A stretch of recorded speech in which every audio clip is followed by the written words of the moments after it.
diçka që është shumë e rëndësishme në parim, sepse u soll këtu Bashkimi Evropian si një pikë referimi për çfarë duhet ndodhi nga pikpamja politike. Nuk ka një qëndrim uniform Bashkimi Evropian, por ajo që është më e rëndësishme se sa kjo, është që nuk bën vaki në Bashkimin Evropian.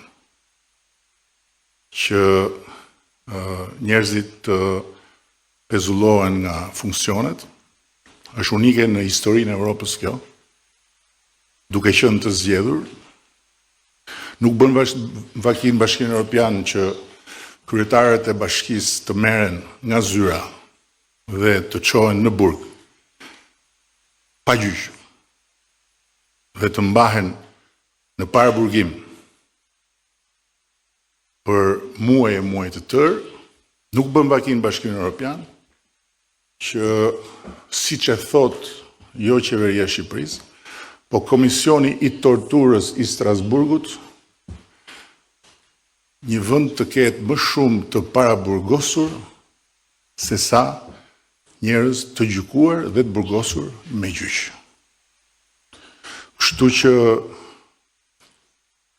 në këtë pikë unë besoj që të gjithë duhet të bëjmë punën dhe të luajmë rolin tonë.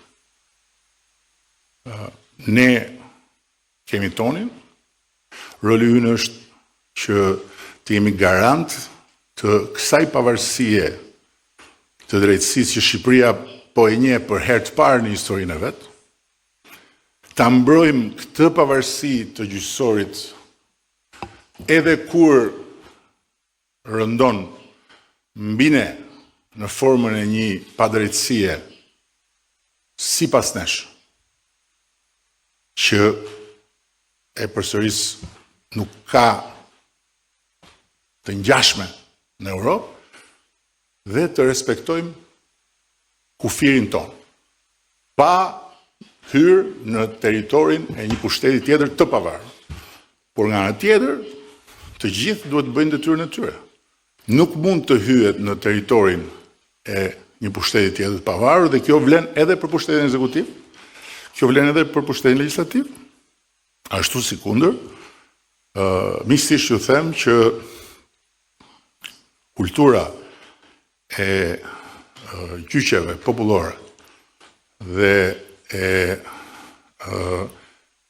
organizimeve nëpër salla që dikur ishin salla teatrosh dhe vatrash kulture, sot janë sallone mediatike, për të dhënë dënime bazuar mbi sekrete hetimore të nxjerra nga vetë prokurorët, është një kulturë që duhet ta luftojmë të gjithë, sepse nuk i bën mirë askujt dhe nuk i bën mirë kësaj shoqërie. Por natyrisht nuk është puna ime ajo, puna ime është kjo që po ju them. Ne jemi garantët e pavarësisë gjyqësorit, do vazhdojmë të jemi garantët e pavarësisë me çdo çmim, edhe kur çmimi është i atill që të vjen të mos ndalesh duke thënë se çfarë të shkon nëpër mend.